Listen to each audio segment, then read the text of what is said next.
ഈ 400 പേരെ അവിടെ കാണാതായിട്ടുണ്ട് എന്നൊക്കെ പറയുമ്പോൾ ഒന്നാമത്തെ പ്രശ്നം ഇതാരും വിശ്വസിക്കുന്നില്ല എന്നുള്ളതായിരുന്നു. ഇതൊരു വാർത്തയാക്കാൻ മാധ്യമങ്ങളെ സമീപിക്കുമ്പോൾ പോലും അത് ആളുകൾ വിശ്വസിക്കുന്നില്ല എന്ന സാഹചര്യം അവിടെ പ്രാദേശികമായി നാട്ടുകാർക്ക് തന്നെ ഉണ്ട്. നാട്ടുകാർക്ക് ആർക്കും അവരുടെ പേര് വെളിപ്പെടുത്താനോ അവർക്ക് കാര്യങ്ങൾ വിശദീകരിക്കാനോ ഒന്നും കഴിയില്ല.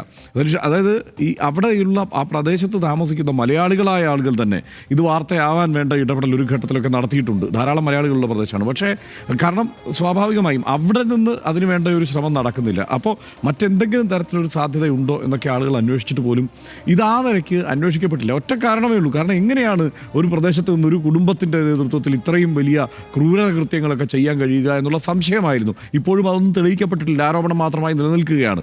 എങ്കിൽ പോലും ഇങ്ങനെ ഒരാളെ കാണാതായി എന്നുള്ള ആരോപണം ഉണ്ടായാൽ അതിൻ്റെ അന്വേഷണം നേരെ ചൊവ്വേ നടക്കണമല്ലോ. പക്ഷെ നമുക്ക് മുന്നിലുള്ള ഉദാഹരണങ്ങൾ അവിടെ എന്തൊക്കെയോ സംഭവിച്ചിട്ടുണ്ട് എന്ന് സംശയിക്കാവുന്ന സാഹചര്യം. ഇപ്പോൾ സനീഷ് നേരത്തെ സൂചിപ്പിച്ച അനന്യയുടെ കാര്യം, അനന്യ മാത്രമല്ല, അതായത് സൗജന്യ എന്നുള്ള 2012 ഒരു പെൺകുട്ടിയുടെ തിരോധാനം, അതുമായി ബന്ധപ്പെട്ട് പോലീസിന് കൃത്യമായി വിവരങ്ങൾ ശേഖരിക്കുന്നതിൽ തന്നെ വലിയ വീഴ്ച വന്നു എന്ന് കോടതി തന്നെ കണ്ടെത്തിയതാണ്.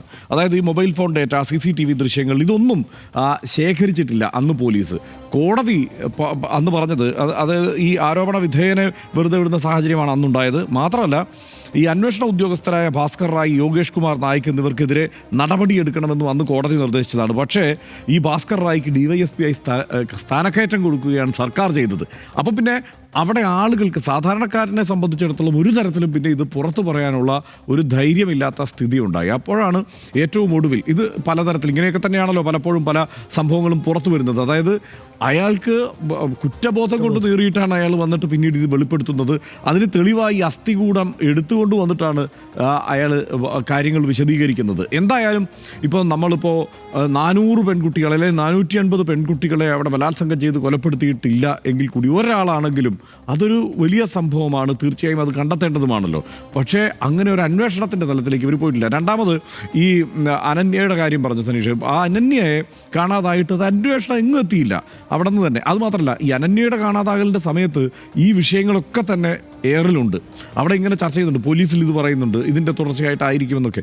പക്ഷേ അതും അന്വേഷണം എങ്ങും എത്താതെ പോകുന്ന ഒരു സ്ഥിതിയാണ് അന്നും ഉണ്ടായത്. അപ്പോൾ ഇതെല്ലാം അവിടെ ബോധപൂർവം അവിടുത്തെ ഉദ്യോഗസ്ഥരും പോലീസും ഒക്കെ ഇത് മറച്ചു വെക്കാനുള്ള ഒരു ശ്രമം നടത്തിയിട്ടുണ്ട്. നാട്ടുകാർക്ക്, സാധാരണക്കാരായ നാട്ടുകാർക്ക് വലിയ ഭയം ഈ കുടുംബത്തോടുണ്ട് എന്നൊക്കെയാണ് മനസ്സിലാക്കാൻ കഴിയുന്നത്.